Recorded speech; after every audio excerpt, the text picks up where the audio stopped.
Back. You may notice that this is a slightly different work surface than I'm usually using, and the camera's different and the audio's different, so I have no idea how this is going to come out, but we'll see. What we're looking at today is a Sears and Roebuck Tele-Games, which is also a different Jacari unit. I can't remember the name of the other one right now. I'll put it down in the comments or the explanation for the video, I'm sure. It looks like it's got 3 screws holding it together. There might be 4 with a 3rd hidden underneath the tag, which would suck, but find out in a second. This is one of the pong-on-a-box units that were popular back in the late 70s. It actually had a system on chip, I think from GE. General Electric? Yeah, I think it was GE making them.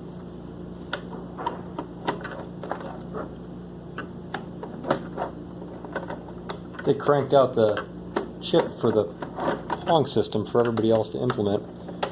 This particular one has, let's see, 4 different games with a 5th hidden option, if I recall correctly.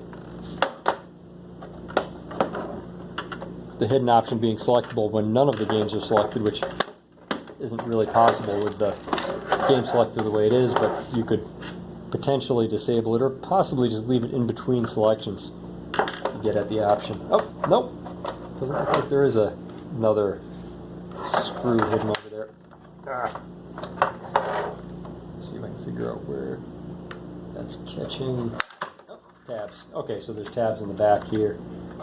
And there's a power supply here. So I think this tab was just touching on it. There's the inside of the unit. That's not in horrible shape. It's got a ferrite bead kind of neatly wrapped around one of the pillars to keep it in place. Got a couple of pretty standard potentiometers here and here. One of those isn't functioning correctly for whatever reason. I'm not sure if it's because there's a wire that's a little off, possibly. Ooh, no idea what that is. So that's going to have to actually get figured out. So anyway, one of the potentiometers isn't responding, which is why I'm taking it apart. But everything else seems to be working fine. The display actually works great from the RF. I found an adapter for the component to go straight into a receiver on one of the jacks on a TV, the coax jack for the input, and then channel 4, and it was working fine. The circuit board looks a little icky. Not that positive. It's probably just age. Something might have spilled on it over the years. I mean, it was produced back in the late 70s, and it's probably seen some use, if not that much. Oh, there's the chip. It's a G17648 Taiwan AY-3-8500-1. It's got switches for the poles, for angle, bat size, and ball speed. It makes it harder down position, up position, and then easier in the down position. An on-off switch, a momentary start switch, and then a 4-way switch for the game position. Wow, that's it. That's a pretty simple board too. The switches are all in pretty good shape. Those all worked fine. Straight wire.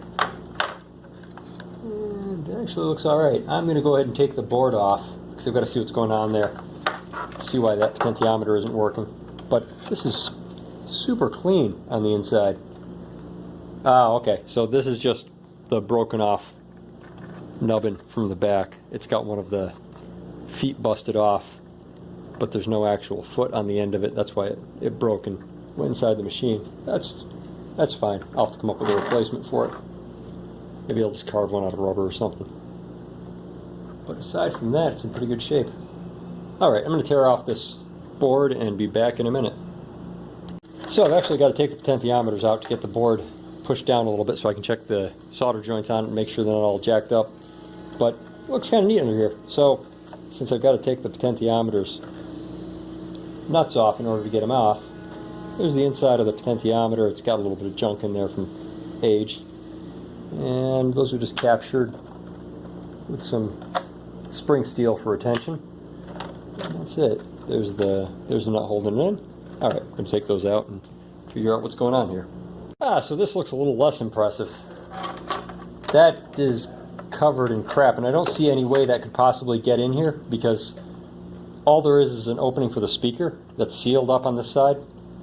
So there really isn't any way for anything to make ingress into the system. It looks like they just left manufacturing shmoo or acid or whatever on the back of the circuit board. So I'm going to have to get the isopropyl alcohol, clean all this up good. I'll check the solder joints. They don't look, let's see, I'll get a better look at those. They don't look great, so I'm thinking there might also be a solder joint that wasn't done that well for the potentiometers. It's failed over time.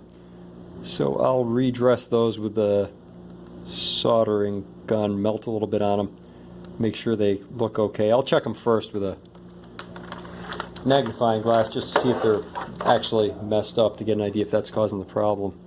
I might very well just take the other board off, the switches and the speaker off, and take the whole assembly out and then clean it up. Unfortunately, the LEDs are melted in place, so that's kind of a pain to get out.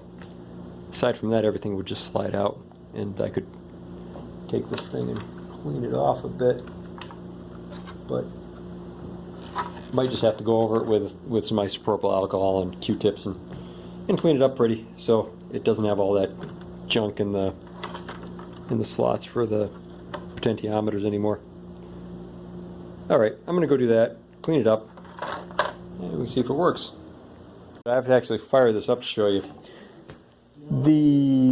There's 4 different video outputs off the chip, the General Instruments chip, and the one for the player on the left isn't actually working. So you don't see any of the paddles for the player on the left. Everything else works. The ball score, the player on the right, but the player on the left isn't being displayed. So that needs to get fixed. I'm still looking at the problem.